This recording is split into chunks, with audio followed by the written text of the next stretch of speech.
failure doesn't mean anything about you. Failure just means that you tried something and it didn't work out. Okay. And if we can learn how to sit with how uncomfortable it feels to fail, then there's nothing that you can't do.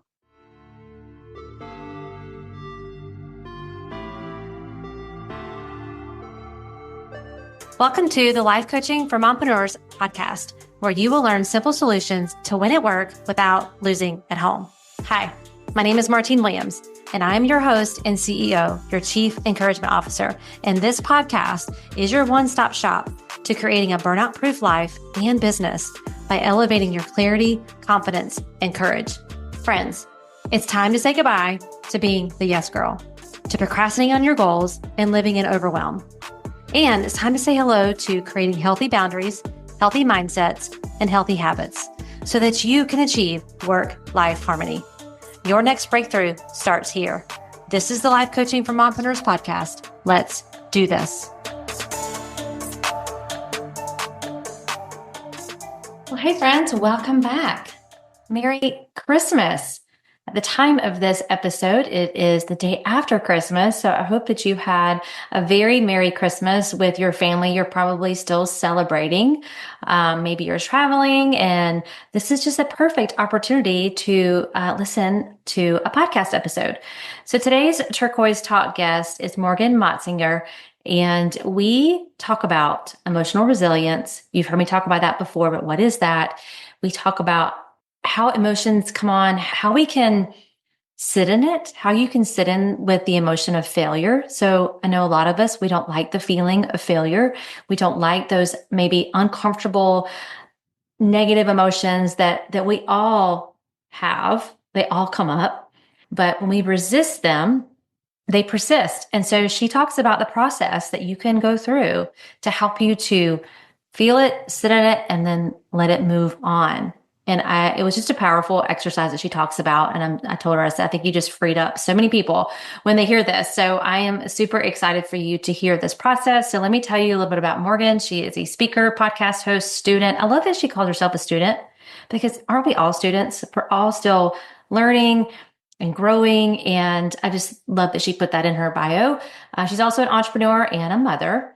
So she started and scaled a successful interior design company. So she talks about that, a boutique retail home goods store. And, she was experiencing the good, the bad, and the beautiful of business ownership. Can we all relate to that?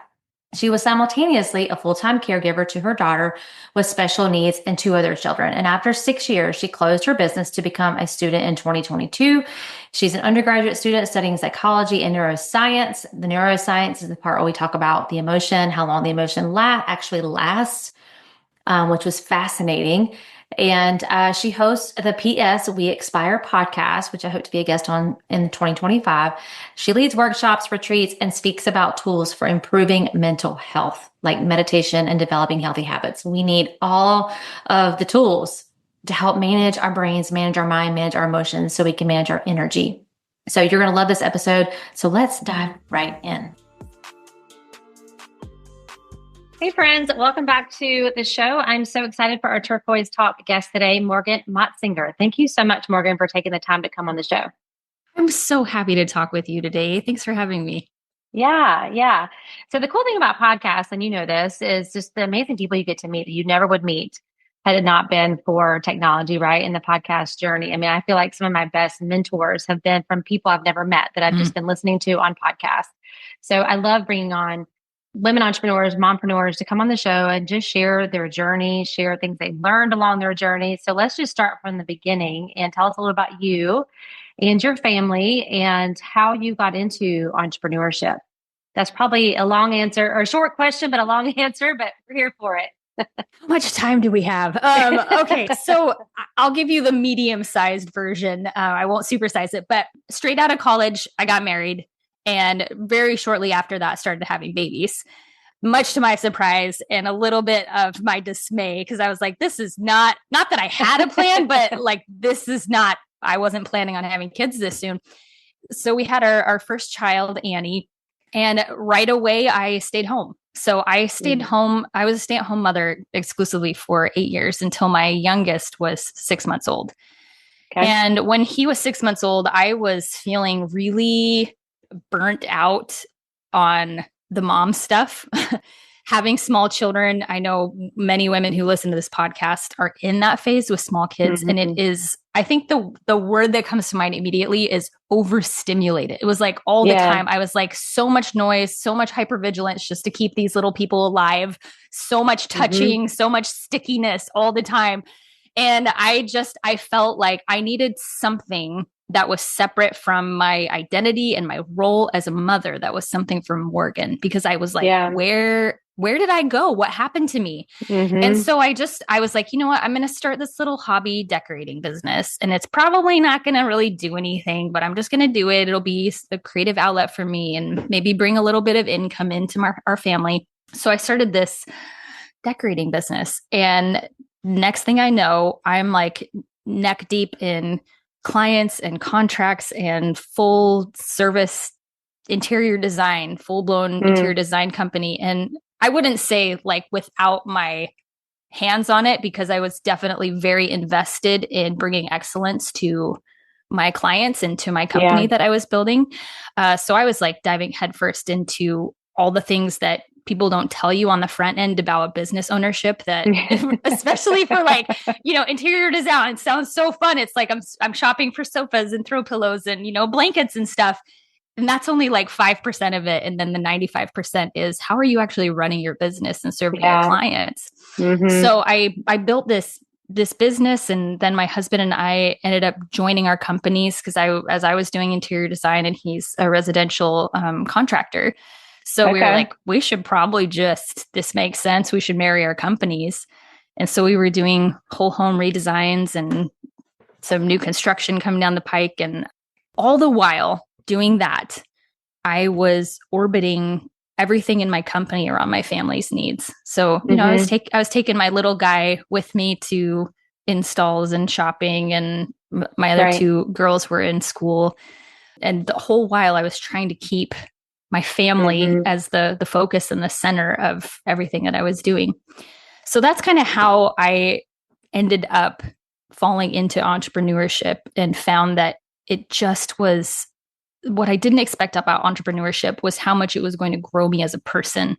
Yeah. Like I didn't anticipate that it was going to be this pathway to such confidence in myself, this newfound ability to figure things out. Like I look back on the beginning of that and I was like, I probably should have a website. I don't know. How do I design a website? Things like that I just figured out how to do. And now I've been an entrepreneur for 9 years. And I look back at that first starting out Morgan and think, oh, you have no idea the ways that you're going to grow and the ways you're going to change. It's been a really spectacular experience.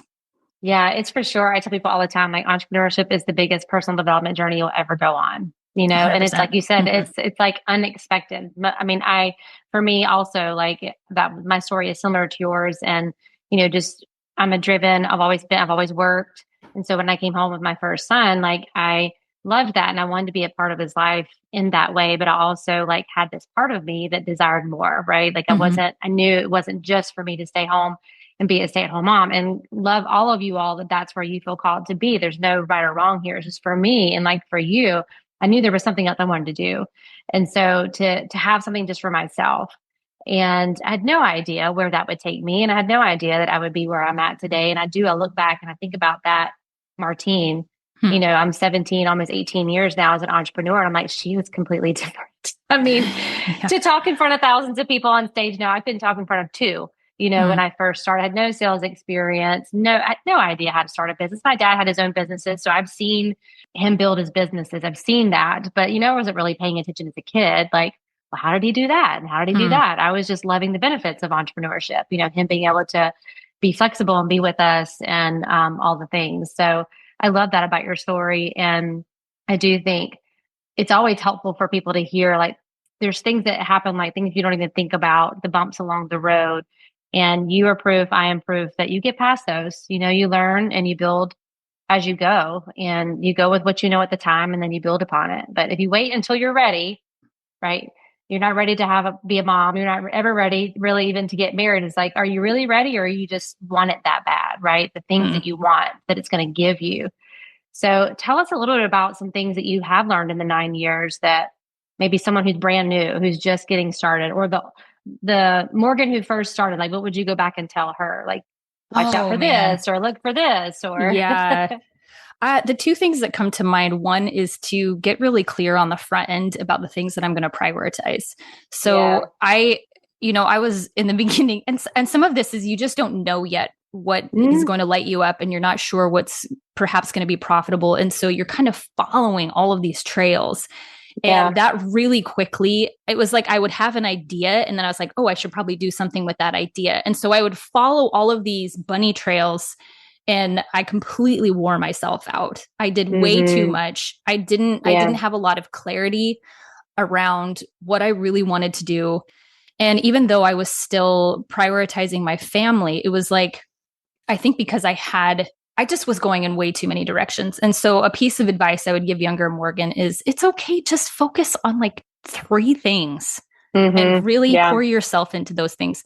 In a really simple way to see how we do this and we fall into this trap is if you're putting any of your content or your services or your products out online, there are so many places to do that. So you're like, I have a Yeah. website, I have a blog, I have a YouTube channel, I have social media, I have TikTok, I Mm-hmm. have Instagram, I have LinkedIn, I have X. It's all of these things. And I would say just cut it down to like two things that you're really going to Yeah. put yourself into, because otherwise you're spreading yourself so thin across so many Mm-hmm. places that you're not really serving anybody well, and you're just spinning yourself out. So that's number one, is just really get clear on the most important things and pour yourself into those things. And the second thing is just develop a better relationship with failure. Yeah.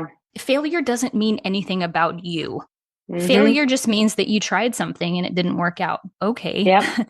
Yeah. And if we can learn how to sit with how uncomfortable it feels to Yeah. fail, then there's Mm-hmm. nothing that you can't do. And I've Mm-hmm. gotten to this point now where if I go for something and it doesn't work out, and I watch myself sink into this, it's never going to work out. Oh my gosh, Morgan, you're never going to be an expert in this. You don't know what you're talking about. I just watch myself spin out on that. And I'd be like, oh, okay, Mm-hmm. this is what I do when things don't Yep. go the way that I hoped that they would. And I just Mm-hmm. sit with that. And I know that it's probably about a 3 to 5 day cycle. And then if I can Mm-hmm. just sit with that and watch myself do what I do Mm-hmm. when I quote unquote fail, then it's Yeah. okay. There's so much Yeah. less suffering and identity attached than to failure. And it's a really powerful mindset shift to have when you're like, it doesn't matter. It doesn't matter because this is just what happens in pursuit of the things that I want to do. Yeah. Yeah. And I do think that like so many dreams are left on the table for mompreneurs, or like I know someone's listening right now and there's this thing that you want to start, this business you want to start, or maybe it's just a passion project, and you're so afraid of the failure and the feeling or how you're going to treat yourself in the failure, Mm, because we usually beat ourselves up, right? And so you're so afraid of that that you're not even taking the next step, and you're not, the dream is just left on the table. And so I do think having that, being comfortable with being uncomfortable, and if we're willing to feel anything, we'll be willing to do anything. And that's emotional resilience. And that's not really talked a lot about. It's like shove the emotions under the rug, pull yourself up by your big mm, girl panties and deal with it. Right. And we can be just so unkind to ourselves in those moments. And I always like to talk to my clients about, okay, if this was your child and he was learning to walk, mm. how did you talk to him when he fell down? Did you say, you You loser? big dumb idiot. Yeah, you should have already known how to walk. Mm-hmm. No, you wouldn't say that. You would pick him back up and say, let's try it again. That's right. Right. And so when you think about how you're speaking to yourself, there's so much power in that. And what I see for a lot of my clients and what I've experienced personally is we're just going at such a fast pace Mm, that we've just accepted some of the thoughts that are going on in our head. We don't check them, we don't catch them, we don't change them. We just accept them as is. And you're right. I mean, failure is part of the process. That's how you learn. So for me, like a core mindset that I've developed, and it's taken me years to get here, but I either get the result I want or the lesson that I need. And so when the failure happens, I'm like, what am I learning here? Right? What's the learn here? What can I take from this and get back up and take another step? And when you see it that way, for me, I don't take on failure as hard as I used to. Now it still Mhm. hurts a little bit. It's still kind of like, man, I wish that would have worked. Right. But I don't take it as a personal character flaw anymore. It's just an event that happened. For sure. One of my favorite examples of this is like from neuroscience. If you're studying on a test, Mm-hmm. studying for a test, and you get an answer wrong, you will go back and look at the wrong answer and you'll see why you got it wrong and you'll get the right answer. And I guarantee you down the road, you won't remember any of the questions that you got right, but you remember the one that you got wrong. Yeah. That's because our brains are hardwired to pay attention to the areas where we have improvement or things that, might be risky or dangerous. And so if we can face our failures in the same way as we say, there's actually a really good opportunity here for me to learn Mm-hmm. something that's going to stick, that's Mm-hmm. really going to stick, then we see failure as a friend. And like you said, Yeah. if we really change the way that we respond to ourselves in those moments that we Mm-hmm. fail, we're also then changing the narrative of what failure means about us. And like you said, Yeah. it doesn't then become this character flaw that I messed up. It actually becomes something where you're like, hey, I failed. That's amazing. Go Yeah. me for continuing Yeah. to put myself out there. I didn't quit when I fell down. I didn't quit when I Mm-hmm. failed. I kept going and I'm Mm-hmm. learning from this. It's a really, Yeah. it's an amazing, amazing thing we get to do. Yeah. And I think preparing for it, right? So it's like not when or not if failure is going to come. It's like we know it's going to Mm. come because we're not perfect. So how can you prepare ahead of time to speak kindly to yourself? Like what are the thoughts that you want to go ahead and be thinking or have like, your mantras or affirmations or something that's right in front of you. So when something doesn't work, you can go like to your toolkit, Mm. like your failure survival kit, like here's where I'm going to go. Because I find for me, and I don't know for you, like I catch myself sooner when I'm starting to go down that spiral and I see it. I'm like, oh, okay, here's what it is. This is what's Mm. happening. And I see it and I'm aware. I'm like, okay, but I'm catching it sooner and I'm not staying there as long as I used to. And I think that's the thing to think about. Like it's never that you're not going to feel bad about yourself or maybe have some of these negative thoughts, but it's like you catch them sooner and you don't allow them to take you down for days, right? Or weeks Mhm. or have you throw in the towel. You're just so aware of it now. Oh, this is just my normal response to when this happens. And like you said, you can almost kind of like laugh at it, like, oh, there it is again, Mhm. you know, and then just move forward with it and having a community to help you. Like I know for me, having a support system, and I don't know if you can speak to that with, being the business owner, and I know your daughter with, who had special needs, just having a support system as well in place when things don't go well and you have someone to go and talk this out with. Because in and of our own mindset and brain, sometimes there's a lot of weeds in there, and sometimes you're just too close to it. You can't see it. For sure. We need other people to help us break the spell. Yeah. So when you're in it, you can't often recognize some of the patterns that you have. And it takes an outside perspective to say, hey, like, here's a different way to think about this. Or, Mm-hmm. I'll say, hey, talk nicely to my friend Morgan, Mm-hmm. those Yeah. types of Right. things. But I think that what you just touched on with having the support system is one of the most undersung important pieces to entrepreneurship, especially when you're a mom, Mm-hmm. because we really, especially in Western culture, highly prize this pull yourself up by your bootstraps, hyper independence that is Mm-hmm. not only detrimental to people in the workforce, but particularly to mothers. That we have this idea of if I'm struggling, it's because there's something wrong with me and I have to struggle alone. And Yeah. if there's anything that you're going to add additional into life of being a mother, you're going to need extra support. So I had a caregiver who came to our house when my daughter Annie wasn't going to school anymore because her needs were too severe. I had someone come to the house a couple of days a week so that I Mm-hmm. could still do the things that I needed to do for self-care, but also take care of things in my business. And I have in-laws who happen to live close. I have Mm-hmm. a spouse who's very hands-on. So I have a lot of physical, tangible support in addition to emotional and mental support through, coaches that I've hired, close friends, people that are part of Mm-hmm.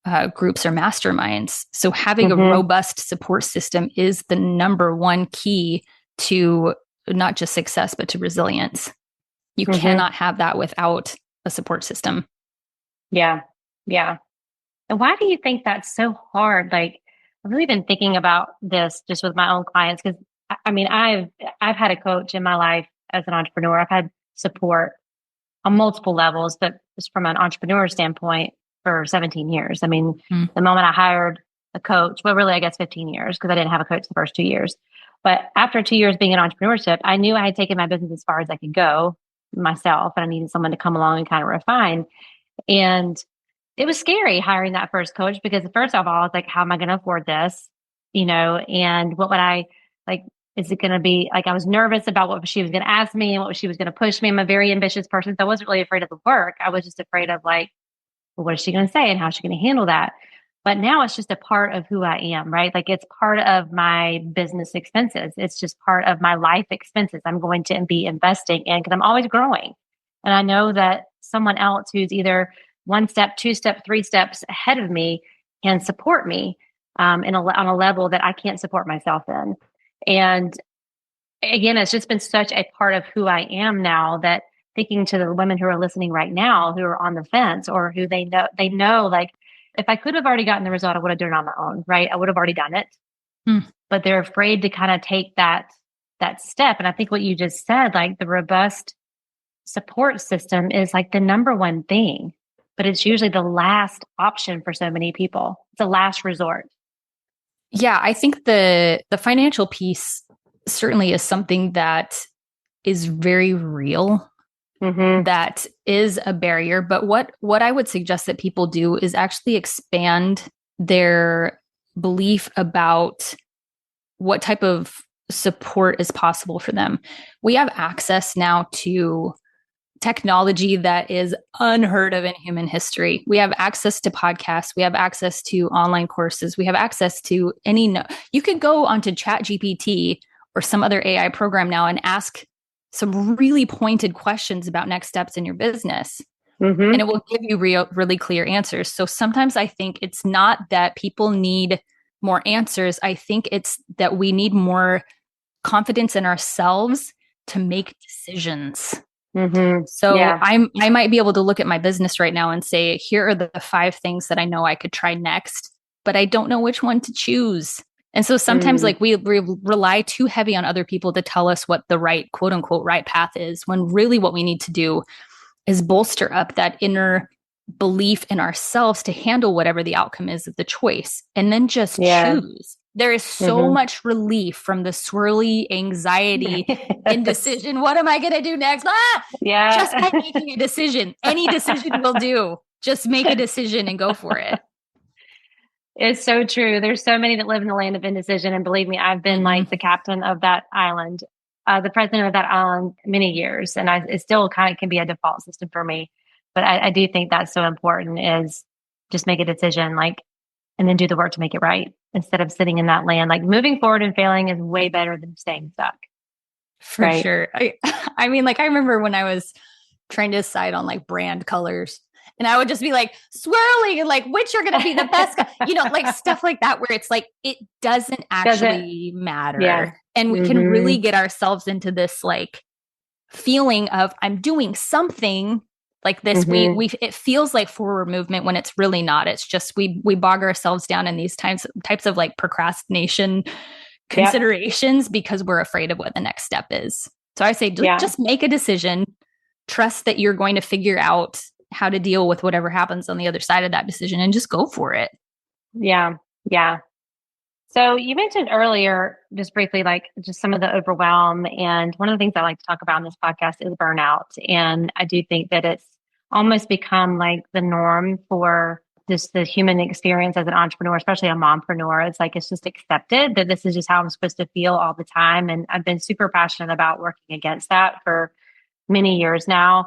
And I do feel like it's getting a little bit better. People are starting to see that it's what it is and how it's impacting them. But I would love to just know for you, have you experienced burnout? And if you did, like, how did it show up for you physically, emotionally, mentally? And how did you work your way out of it? Hey, friend. Can I give you permission today? Like for real, your own permission slip. Permission to get clear, to cut out the noise. Mostly the noise that is going on around in your own mind, in your own head. It's just swirling. And you're asking yourself questions like, why am I stuck? Why am I frustrated? Why am I not making progress on my goals? I want to invite you to a free clarity call with me where we're going to dive in and we're going to identify what are the 3 main issues that are keeping you stuck. Number 2, what are the mindsets around those issues that are actually keeping you from solving for those issues? It's not our skill sets, it's our mindsets that keep us stuck and hold us back. And then number 3, identifying what are your next steps. We all have a next step and we have 100% responsibility for those next steps. Your only next step right now is to go to the show notes and book your free clarity call so that we can work through this. I'm believing in you and I cannot wait to see you on our clarity call. I've never gotten to the point where the overwhelm has incapacitated me, where I wasn't able to show up and do the things that I needed to do. And I don't know how much of that is just personality, grit. I don't really know. And I want to recognize that, being a fairly neurotypical person, I don't have some of the same struggles that someone who has some type of neurodivergence does.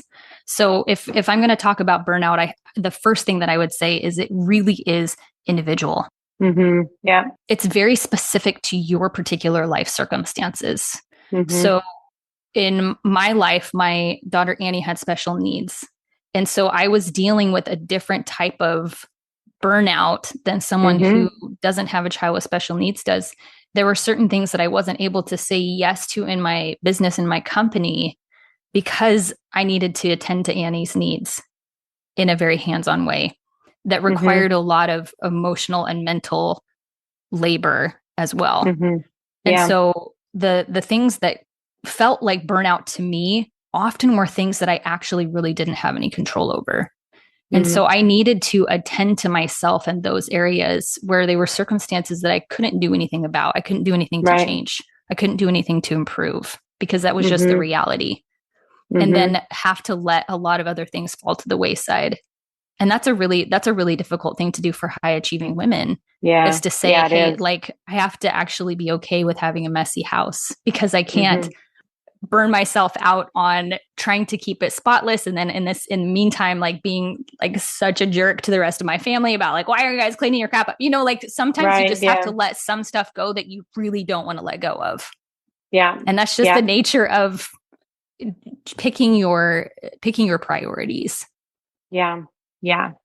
What were some of the ways, kind of, there are probably some mompreneurs who are listening who are caregiving right now, whether it be a parent, a child with a special need, maybe a husband, like maybe there's an illness going on right now. If someone just got diagnosed with something and so they're having to shift those priorities, like what were some of the things that you found were helpful for you to take care of yourself in that process? Because that's usually the first thing that goes, especially for a mom. It's like, I'm going to give to everyone else. And that just feeds the monster of burnout. That just feeds the monster of exhaustion. So what were some of the things that you did to take care of you?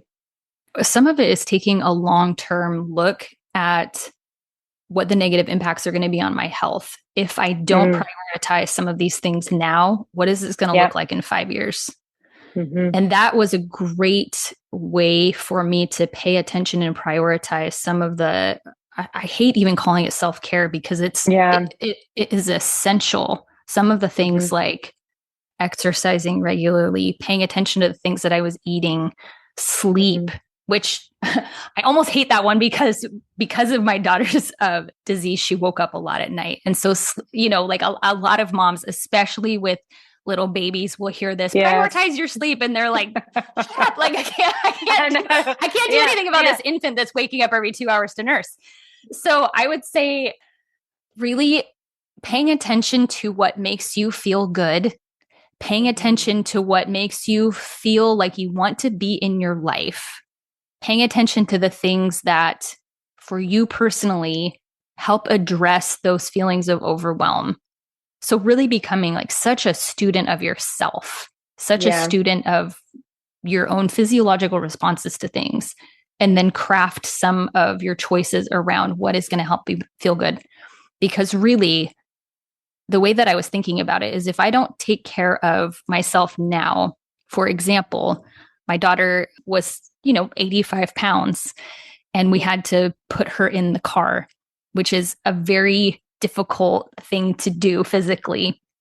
If I want to be able to do that and not injure myself or not drop her or whatever, like I need to be strong. And so I'm thinking she's just going to get bigger over time. I need to really be strong in order to do that. So taking that long-term view of how, not just now, but in the future, can I be the best mom?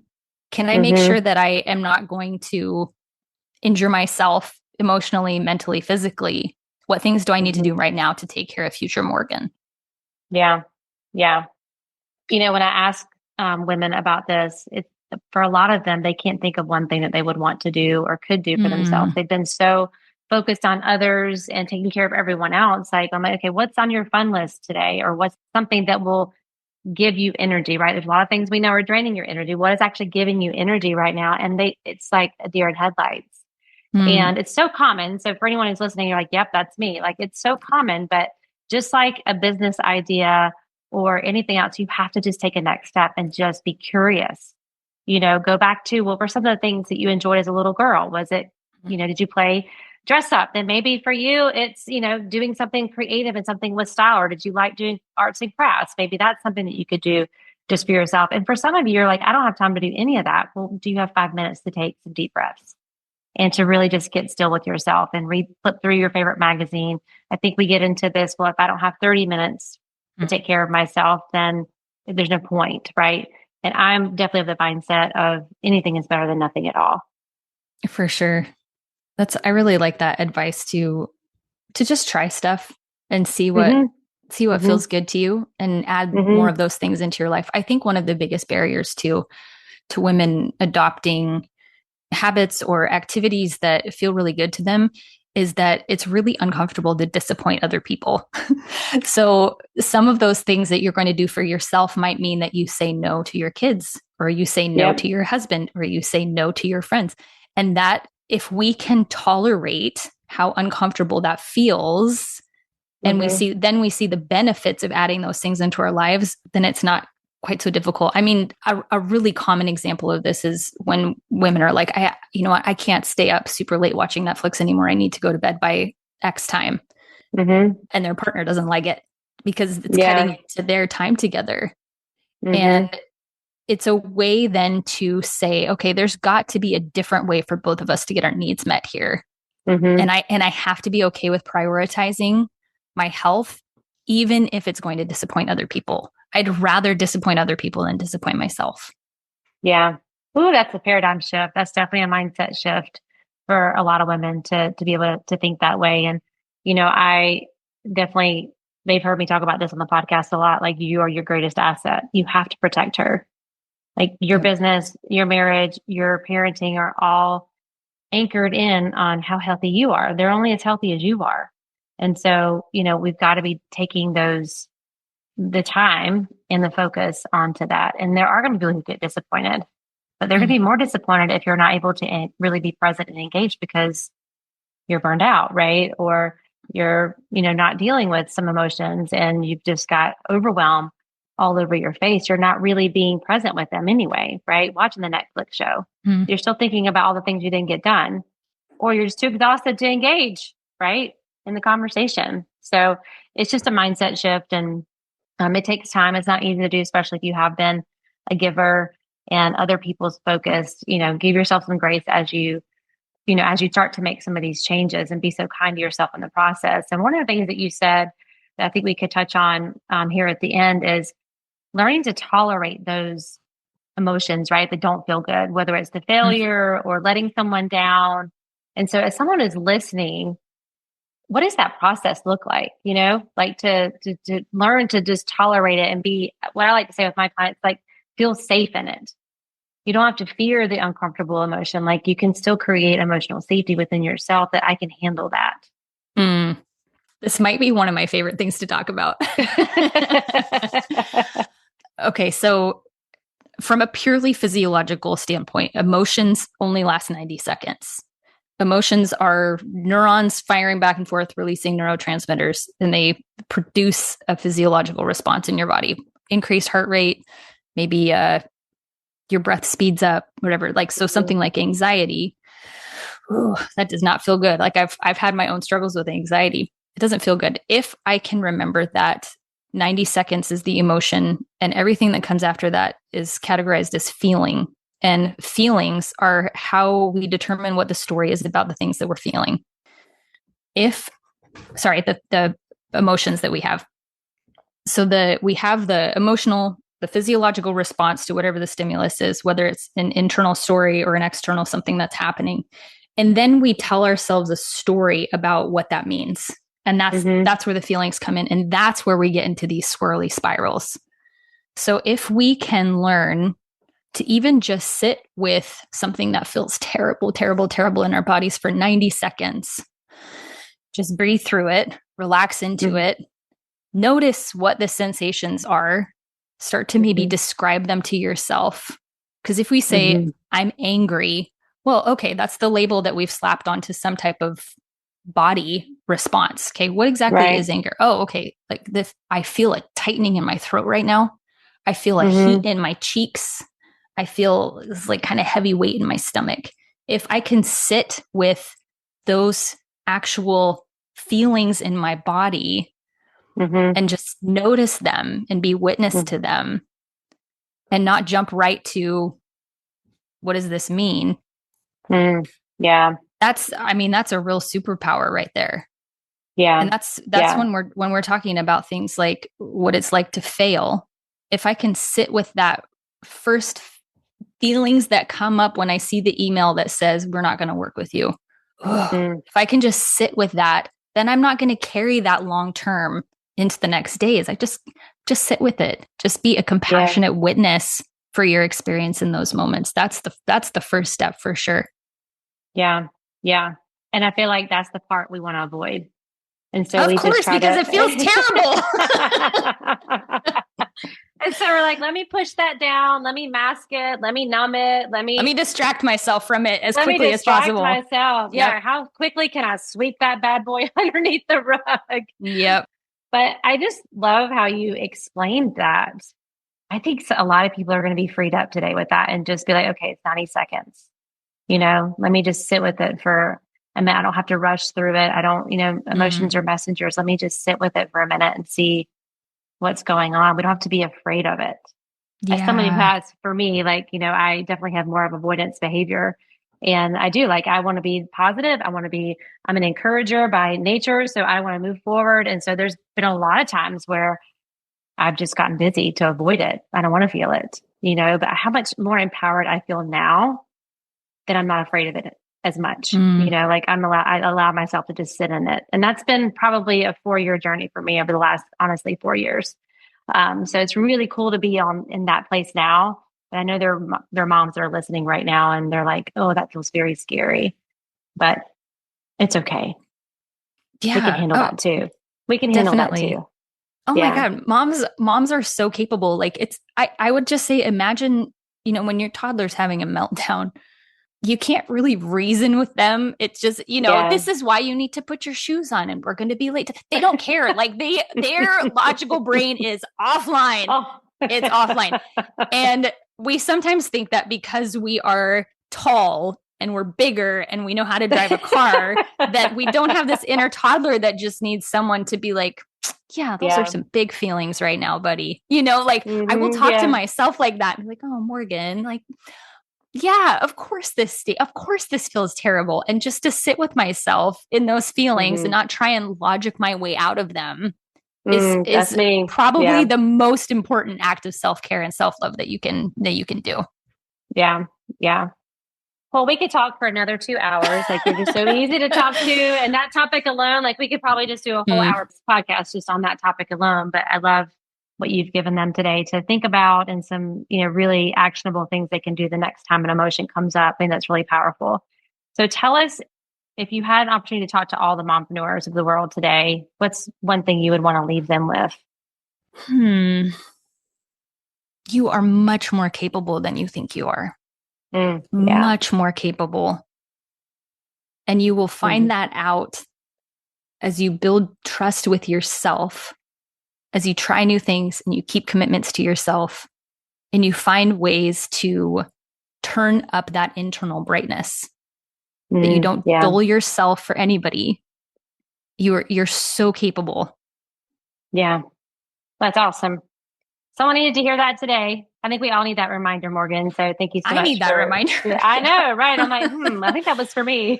So tell everyone where they can find you to connect with you. I know they're going to be super interested in the work that you do, or more about your story. Tell us where they can, and we'll put it in the show notes, but I want them to like audibly hear it too. Sure. So morganmotsinger.com. It's not with a Z, it's with an S. Motsinger. You can find me on Instagram at Morgan_Motsinger, and then my YouTube channel as well. That's Morgan Motsinger. Okay. Awesome. Well, thanks again for coming on the show. Again, we could talk for another 2 hours. So I appreciate you taking the time to share with us today. Thank you, Martine. It was a real joy. All right, friends. I'll catch you on the next episode. Well, that's a wrap, friends. Thank you for tuning in to today's episode. I really hope it met you right where you are and gave you some encouragement for your day. Could you do me the biggest favor and leave me a rating and review? Seriously, it's the best way for you to support the show. And while you're there, be sure to follow the show so you never miss an episode. Thanks again. And until next time, I am believing in you always.